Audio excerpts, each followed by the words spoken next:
Drops! WTF.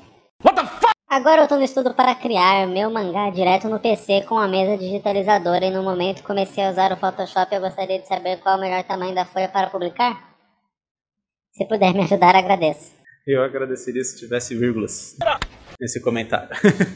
Galera, vocês vão fazer mangá, aprendam a usar vírgula, pontuação e escrever certa ortografia, que é muito importante para a pessoa conseguir ler a sua história. Enfim, dado esse disclaimer, eu acho que talvez seja tarde para responder, né, a pergunta especificamente aqui do nosso amigo WTF, porque ele já começou a mangá, mas para qualquer pessoa que vá começar aí a fazer um quadrinho, um mangá digitalmente, está em dúvida sobre o tamanho da folha, né, qual tamanho da folha usar, ideal e tal, vamos tentar aqui falar um pouco sobre isso.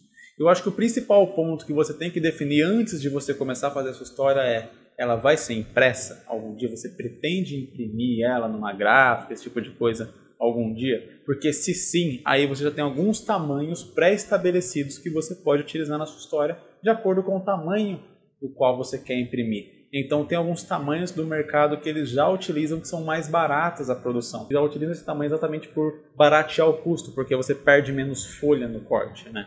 Então, sei lá, você tem uma folha que eles usam uma folha padrão lá, onde eles vão imprimir, recortar, e aí quando eles recortam nesses determinados formatos, eles perdem menos folha e aí você acaba gastando menos dinheiro para fazer nesses formatos. Por exemplo, o formato 14 centímetros por 21, que é o formato aqui que eu uso, por exemplo, em Macaimei, uso em todos os meus mangás, basicamente. Aqui, 14 centímetros de largura por 21 centímetros de altura. Não foi intencional isso aqui, tá? Então é um formato bastante utilizado, que você já pode pensar, já criar a sua página trabalhando em cima desse formato. Você tem o 16 por 23, que é um pouco maior. Você tem o próprio formato A4 também, que é bastante comum para quadrinhos maiores, etc.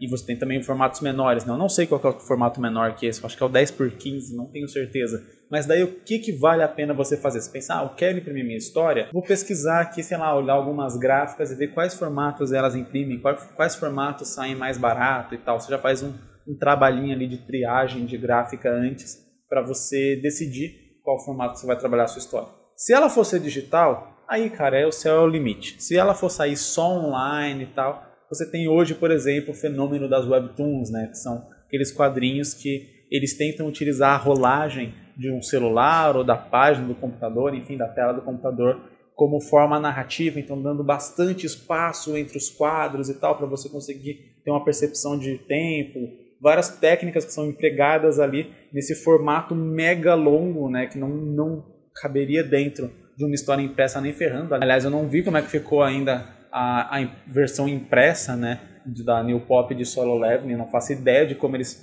transportaram aquele formato de webtoon para um formato de físico, né, de livro físico e tal. Hey, você que está vendo esse vídeo! Eu quero avisar você que Macaimei, esse mangá aqui, ele foi feito por mim. Eu faço mangá, não sou coach, eu não ensino aqui algo que eu não faço. Esse mangá, ele está sendo publicado pela editora Conrad, por enquanto. Sabe onde é que ele está disponível? Amazon, Google Play e iBooks. Então se você quiser ou tiver qualquer um desses leitores e tiver vontade de ler Macaimei, o link está aqui na descrição. Lê lá que eu tenho certeza que você vai gostar da história. Ele está sendo dividido em capítulos. São 9 capítulos para completar a história inteira. E eles têm muita ação, muita aventura, tem um pouco de discussão social ali no fundo, uma pitadinha só para dar gosto e bastante comédia também. Então, se você gosta de histórias de fantasia, de histórias de ação, é uma história que fala de um correio do mundo dos mortos, um correio do submundo, um serviço de entregas infernal. Então, se você curtiu a ideia, tem vontade de ler, link aqui na descrição.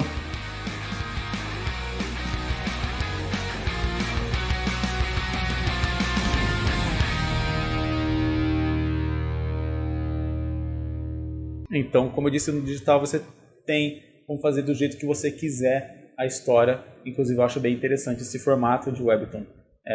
Apesar de você não conseguir, não de maneira fácil pelo menos, transportar ele para um quadrinho impresso.